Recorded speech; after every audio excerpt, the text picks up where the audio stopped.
Eu quero agradecer aí os nossos convidados. Ai, gente, tão bom poder ter a casa cheia. Obrigada, viu, pela presença aí de todos. Quero agradecer a Roberta Sugahara, tá certo a pronúncia do sobrenome, Roberta? Seja bem-vinda, viu? A psicóloga, doutor Ricardo Sugahara também. O doutor Ricardo, inclusive, faz cirurgias bariátricas, né, Isso mesmo, Ricardo?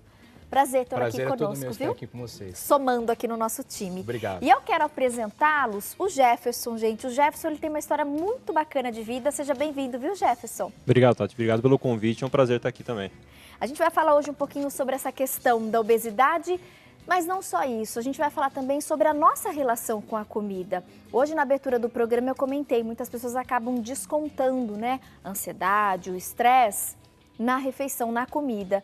Você que está me assistindo, você é daquelas pessoas que, com frequência, assaltam a geladeira, o armário? Às vezes você nem está com fome, mas você precisa comer, você precisa mastigar, você precisa oferecer alguma coisa para o seu corpo. Hoje a gente vai falar sobre essa relação com a psicóloga. E, infelizmente, a gente também faz um alerta sobre o número de crianças e adolescentes já acima do peso. É tudo muito assustador, né, doutor Roberto? Ricardo, perdão. É mesmo. A gente sabe que a obesidade, primeiro que a gente tem que tomar consciência que é uma doença, tá? Muitas se levam em questão de estética, né? Mas não é, ela é uma doença e é uma doença extremamente complexa. Séria, né? Muito séria. A obesidade é a epidemia do século XXI, né? No Brasil, por exemplo, a gente sabe que 30% das crianças estão acima do peso e 14% são obesas já. 14% das crianças brasileiras já são obesas, né? Hoje existem estudos pela Organização Mundial de Saúde dizendo que, pela primeira vez na história da humanidade, os filhos vão ter uma expectativa de vida menor que a dos pais por causa disso. Porque cada vez mais jovens estão desenvolvendo diabetes, hipertensão, né, colesterol aumentado. Doenças que antigamente, né, a gente só via em adultos. Parece que é cada vez mais comum crianças desenvolverem. Perfeito. Pelo menos, conversando com a equipe, quando a gente pensou nessa pauta, né, nas nossas reuniões de pauta, todo mundo aí da equipe conhecia pelo menos uma pessoa com uma criança ali na família que já está acima do peso. Exatamente, e é isso que está acontecendo. Então, cada vez mais, essas doenças que antigamente a gente, né, ouvia dizer que só os avós tinham, né, estão cada vez mais jovens. Hoje, crianças estão doentes. Então, a expectativa de vida dessas crianças estão tendendo a diminuir. Então, hoje, essas crianças provavelmente irão viver menos que os pais delas. Roberta, como é que a gente lida com essa questão da ansiedade? Porque hoje, muitas pessoas acabam argumentando, né? A gente recebeu, inclusive, já inúmeras mensagens e telespectadoras de fato admitindo, Tati, eu realmente como o dia inteiro e é por ansiedade. Quando eu como, eu me sinto melhor. É como se eu recebesse um certo conforto. É muito comum, né? Hoje é muito importante, primeiramente, a gente fazer o diagnóstico correto, né? Se procurar uma ajuda multidisciplinar, né, para tratar dessas questões, verificar se outras possibilidades que podem estar envolvidas, se pode ser fome realmente, se essa pessoa está fazendo uma alimentação adequada, porque se ela não estiver fazendo essa alimentação adequada, com falta de nutrientes, isso pode levar a uma crise que a gente fala compulsiva naquele momento de procurar outros alimentos para saciar. Então precisa verificar o real diagnóstico desse momento. Por que essa pessoa está tendo esses ataques? Se realmente é ansiedade, né, que é o que a gente pode chamar também de comer emocional, para ir lidar com essas inseguranças, com essas frustrações, ou se sentir confortável, como você mesmo falou, né? Colocar alguma coisa aí para tentar tampar esse buraco emocional. Esse vazio, né? A falta de alguma coisa a pessoa acaba descontando na comida. Sim. Daqui a pouquinho eu vou conversar com o Jefferson. Vocês vão ficar impressionadas com a história desse rapaz, gente, de superação, de garra e força de vontade, né, Jefferson? Daqui a pouco eu conto sua história pro pessoal de casa, porque antes eu queria aí mostrar algumas telas. As perguntinhas já recebemos várias, tá? No próximo bloco a gente vai responder as dúvidas do nosso público, mas eu queria destacar para vocês, nesse bloco, nós preparamos 4 telas. Preste atenção na nossa primeira, em todos os tópicos, né? As causas aí da obesidade na adolescência, a gente tem os fatores genéticos, os fatores individuais, os fatores ambientais e realmente doenças. Quando a gente pensa no fator genético, a gente já consegue assimilar melhor, entender, compreender melhor. Mas quando a gente vê ali, doutora, fatores individuais e fatores ambientais, o que isso engloba? Bom, a obesidade, você diz na adolescência. A obesidade, ela, como o Dr. Ricardo falou, é uma doença multifatorial que a gente não pode deixar de lado esse item, né? É uma doença crônica, né, que as pessoas precisam estar atentos. É uma doença, ela é emocional, ela é social e ela tem a predisposição genética. Então, o social, eu brinco assim, no consultório às vezes, que ninguém comemora aniversário com um alface, né?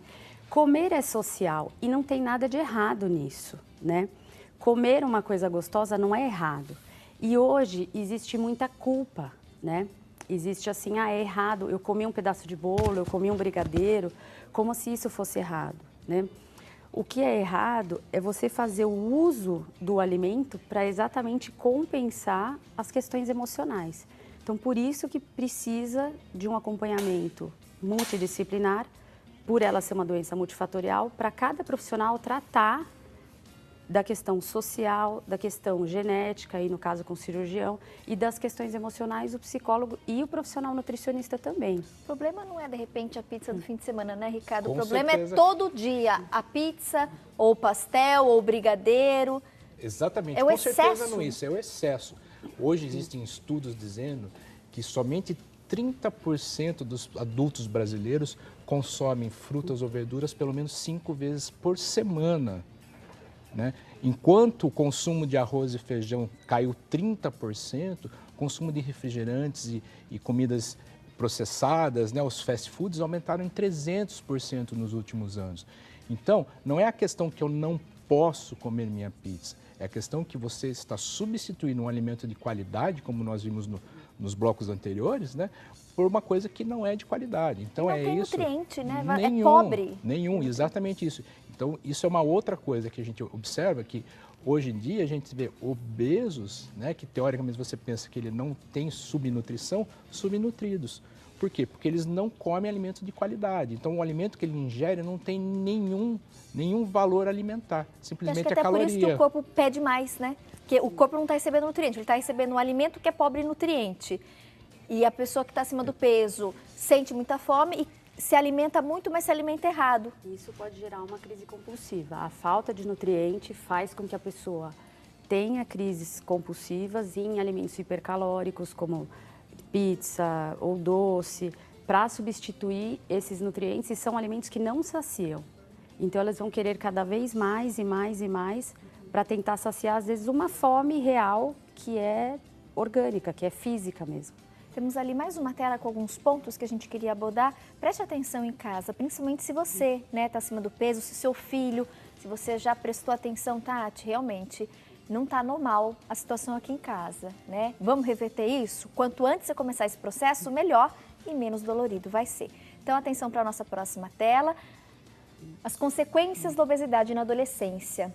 Infelizmente, hoje a gente já vê muitos adolescentes com hipertensão, né, a famosa pressão alta, diabetes tipo 2, dislipidemias, né, que é essa questão do colesterol alto, triglicérides, doenças hepáticas, biliares, problemas ortopédicos, problemas oncológicos e psicossociais. Aqui ainda a produção pontuou algumas coisas, mas a lista, infelizmente, é bem maior, né? São muitas as consequências. São. A lista, na verdade, é muito maior do que essa. Eles pontuaram alguns aspectos mais chamativos, mais centrais. Mas hoje, por exemplo, né, eu trabalho com cirurgia para obesidade. Então, hoje se aceita, no mínimo, tem 30 doenças que estão oficialmente associadas à obesidade que dariam indicação para o tratamento cirúrgico. Então, essa lista é muito maior, né? Você vê cânceres, a gente pensa, está aí na lista. A gente pensa, mas puxa vida, o que o câncer tem a ver com a obesidade? Tudo a ver. Existem estudos mostrando hoje que o câncer do útero, o câncer de ovário, o câncer do colo intestinal, né? O câncer do rim, o câncer do fígado estão muito mais incidentes nas pessoas acima do peso. Então, isso é uma coisa que as pessoas não entendem, porque, de novo, como eu falei no começo do bloco, a gente pensa sempre na questão só corporal, na questão estética, né? E esquece que essa é uma doença. A estética ele vem como uma consequência, né, doutor? Com certeza. Um bônus. Isso, a estética. O importante mesmo é estar a saúde. saudável. É estar saudável. Né? A estética é consequência da situação, mas estar saudável é o principal. Infelizmente, quando a gente vê esse número, né, o senhor trouxe para a gente algumas porcentagens, alguns dados importantíssimos. E se a gente já tem esses números altos na adolescência, a gente entende que esse adolescente, essa criança que já está acima do peso, na vida adulta, vai ter ali uma porta aberta para vários problemas seríssimos. Se já na infância ela começa a apresentar esses problemas e depois vai envelhecendo e tudo vai ficando muito mais difícil, né, doutor? Com certeza. Conforme o passar da idade, essa questão de perder o peso, né, voltar, fica cada vez mais difícil porque o seu metabolismo está alterado. É inclusive uma das queixas mais comuns, né? As pessoas, Tati, mas eu tentei fazer dieta, eu tento fazer aí regimes, enfim, adaptações na alimentação, mas eu tenho muita dificuldade de perder peso. Quanto mais a gente vai envelhecendo, mais difícil é. Com certeza, maior. O corpo responde de maneira mais lenta. Menos. De maneira mais lenta. Quando a gente é jovem, né? Isso é natural do ser humano. Quando a gente é jovem, nosso metabolismo é extremamente elevado, né? Quando a gente vai ganhando a idade, esse metabolismo vai desacelerando normalmente, né? Mas a questão é muito complexa, porque normalmente as pessoas, né, fazem dieta, e eu costumo dizer que a dieta tem dia para começar, né, e dia para terminar. Normalmente ela começa numa segunda-feira, né, e ela termina quando você faz um pouco de dieta e não consegue resultados, né? E a gente tem que lembrar que não é dieta, né, é reeducação alimentar. Isso não é hoje, uma semana, um mês, 2 meses. Isso é constante na sua vida. Então, é por isso que normalmente as pessoas fazem isso. Ah, eu vou começar a dieta. Que dia? Segunda-feira.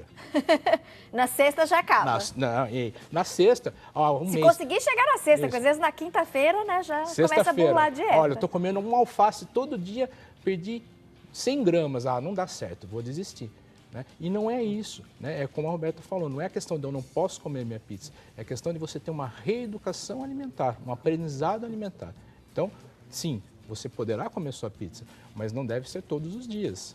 Com moderação. Né? Com certeza. Temos mais uma tela aí para mostrar para vocês e que você possa aí, de fato, né, aprendendo com os nossos convidados e participando através das nossas redes sociais ou através do nosso call center. Como lidar com obesidade na adolescência?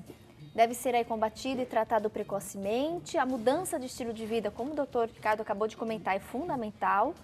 Né? Essas dietas, atividades físicas. Hoje, infelizmente, a gente tem aí muitas crianças, videogame, celular, computador. Eu não sou contra, viu, gente? Pelo amor de Deus. Eu acho que a internet, o computador é super saudável se a gente usar de uma maneira inteligente, né? Mas, infelizmente, às vezes até pela correria, os pais com tantas tarefas, o filho acaba ficando mais tempo do que ele deveria no videogame.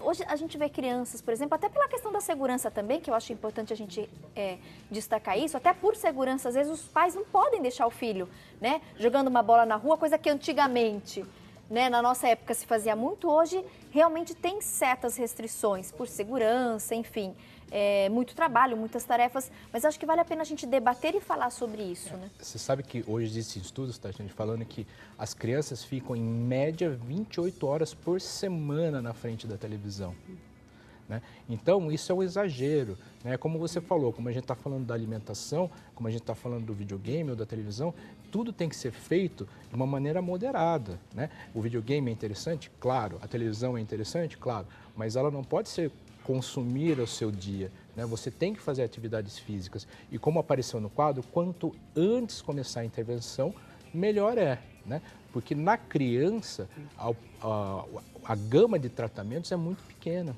né? Você tem que fazer reintervenção física, reintervenção alimentar, né? Acompanhamento psicológico, muito importante, tá?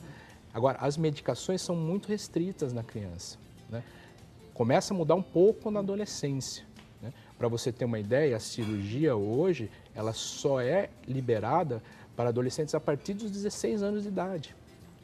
Então, o tratamento é muito restrito. Então, quanto antes, né, o pediatra clínico, né, normalmente, ele faz o primeiro diagnóstico, quanto antes a intervenção e de preferência multidisciplinar, porque quanto mais pessoas estiverem associadas ao tratamento, melhores serão as chances do paciente, melhor para a criança. Chegaram algumas perguntinhas sobre a cirurgia bariátrica, eu vou pedir para daqui a pouquinho a Claro. gente também falar sobre isso, doutor, mas eu queria agora chamar o Jefferson aqui para a nossa conversa. O Jefferson tem uma história muito bacana. Daqui a pouco a gente vai mostrar um pouquinho das imagens do Jefferson, o famoso antes e depois. Jefferson, conta para mim um pouquinho como é que foi a sua adolescência, a sua infância. Quais eram seus hábitos, seus costumes? Bom, Tati, na verdade, desde criança até meus 17 anos, eu sempre fui acima do peso. Desde criança, mas assim, nunca fui tão parado assim, né? Sempre fui de brincar na rua, jogar bola, que a gente estava falando. Se mexia bastante. Se mexia bastante, mas era o famoso bom de garfo, né? Comia bastante, né? Meu pai é gordinho, né? Meus avós, então já vinha aquela coisa de família, que achava que você tinha que comer bastante para ficar forte, aquelas coisas, né, que a gente ouvia quando a gente é criança. Tinha né? muito isso, né? O bebê gordinho, a criança gordinha era a criança saudável, né? Que bom que mudou, né? Então. E aí foi assim, tinha bronquite também, então tomei durante um bom tempo um medicamento de bronquite, acho que uns 5 anos eu tomei um xarope que era doce pra caramba, não sei se isso também acabou influenciando também, mas comia bastante e lembro da minha mãe levar eu em médico quando era criança, o médico passar a dieta, aí ela tentava fazer comigo, mas eu não aceitava. Eu ia lá, rasgava na geladeira, jogava atrás da geladeira. Até que eu lembro que um dia o médico falou para ela, assim, deixa, só vamos controlar a saúde, né? Se um dia ele resolver, ele vai tomar essa iniciativa por si só. Em que momento você resolveu? Então, foi o que aconteceu mesmo, ele estava certo. Quando foi na época do meu crisma, eu lembro que até uma das fotos que vão passar aí, dificuldade de achar roupa para ir, uma calça jeans, uma coisa assim, a gente aquela dificuldade, naquela época cheguei no meu máximo peso, foi acho que 98, quase 100 quilos eu tava. Adolescente. 16 anos. A gente tem a foto do Jefferson infantil, né? Ele criança, olha lá, gente. Aí você tinha quantos anos mais ou menos? Acho que tava aí era 6 anos. 6 anos. E no auge da bronquite, porque aí eu vou falar para você, tinha vezes que eu passava a noite no balão de oxigênio, com falta de ar, e tinha crises muito fortes de bronquite. E aí você comentou que a sua mudança mesmo, aquele start aconteceu no momento da crisma por volta dos... 16 anos, mais ou 16 menos. anos. Que aí teve toda aquela dificuldade em volta, né, de roupa e tudo mais, aí fiz o crisma, tudo, aí a foto do crisma, que é justamente a foto que eu escolhi, que depois vai A gente passar, vai mostrar daqui a pouquinho. é a foto que deu aquele choque, né, porque eu olhei e falei, caramba, Precisa realmente mudar. eu tô acima do peso, né? Isso é muito importante, né, doutora? A pessoa, ela tem que querer e tem que partir dela esse start mesmo. Não, agora não dá mais para ficar assim, tem que mudar. A gente sempre fala, né, eu e o Ricardo, assim, no consultório, quando a gente está discutindo alguma coisa de algum paciente, assim, a decisão é única, eu tô falando no caso quando o paciente decide operar, né? A decisão é única e exclusivamente do paciente, né? E esse start não adianta, porque às vezes tem, por exemplo, se ele era portador de obesidade, o pai ficava falando, a mãe ficava cobrando. Claro que estudos mostram hoje que, assim, quando o envolvimento dos pais, quando os pais entram nessa dinâmica para o tratamento do filho, a gente consegue reverter aí 85% dos casos, né? No caso de uma criança ou de um adolescente. E quando os pais não estão integrados nesse tratamento, que isso é necessário para que essa criança ou esse adolescente reverta esse quadro, só 15% a gente consegue reverter e manter esse peso que foi perdido, né? Então, no caso dele, ele conseguiu ressignificar, partiu dele mesmo, não adiantou alguém ficar falando, e que por muitas vezes também isso pode não acontecer. A pessoa pode não ter esse start, mas que algo nele ali mobilizou dentro dele, despertou a foto. Eu gosto de trabalhar muito com foto dos pacientes, porque eles não conseguem, às vezes, depois que eles emagrecem, eles não conseguem ter essa percepção do corpo magro. E isso é muito interessante, quando a gente começa a trabalhar com foto e colocar ali para ele, ressignificar esse corpo, né? E eu brinco assim no consultório que o nosso corpo, ele é a casa da nossa alma, né? E como que você cuida da sua casa? Você até comentou no bloco anterior que os seus telespectadores estavam elogiando o seu cenário, tudo. Nossa casa nova aqui, sua casa nosso nova. Cenário novo. Então você tem cuidado, porque ali tem um papel de parede, aqui tem um vaso que deixa o seu cenário mais bonito. Então, responsabilizar, né? Eu acho que isso é um dos fatores principais que eu acabo usando, assim, responsabilizar esse indivíduo, principalmente se ele for adolescente, por esse cuidado, porque claro que quando é uma criança, a responsabilidade é dos pais, isso não tem nem conversa, né? Mas quando é um adolescente, dependendo da idade, ou um adulto já, a responsabilidade é nossa de cuidar da nossa casa, que é o nosso corpo, né? Então, muito interessante, ele conseguiu ressignificar e fazer aí uma nova jornada da vida dele. Que bom, que eu né? acho fantástico. Eu tenho certeza que a pessoa em casa deve estar bem curioso, né? A fotinho aí, a gente preparou antes e depois. Essa foto do Crisma que ele fez várias vezes aqui, a referência, daqui a pouquinho eu vou mostrar, tá bom, Jefferson? Ele nos autorizou e eu volto para conversar também, agradecendo mais uma vez, né? O médico, a nossa psicóloga aqui hoje, para poder somar esse conhecimento e a gente falar sobre e debater esse assunto que é tão importante, né? Que a gente possa, de alguma maneira, te ajudar, te motivar, te incentivar e olhar com mais carinho para o seu corpo, para o seu templo, para a sua casa.